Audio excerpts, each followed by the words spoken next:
In this video, I'm going to show you how to put text behind objects in Premiere.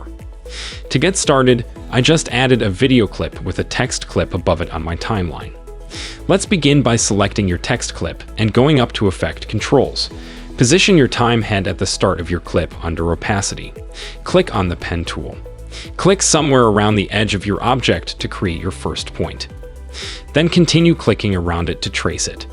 When you get to the last point, make sure you connect it to the first point or the effect won't work. Check the inverted checkbox to apply the mask to the object. Okay, this looks good, but unfortunately, when our object moves, the mask doesn't move with it. So we need to add animation position the time at the start of your clip where you made your trace.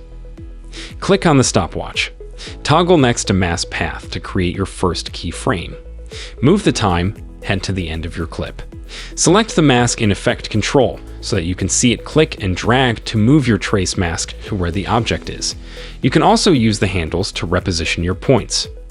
Okay, this looks better, but it's still not quite matching up, so I'm going to adjust the trace at a few more points to fix it up. This effect works best for simple objects.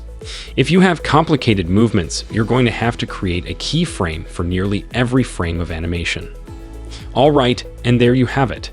Thanks for watching, and see you next time. If this video helpful to learn quickly, hit the like button, and also don't forget to subscribe to our channel and hit the bell icon. Then you won't miss any upcoming tutorials.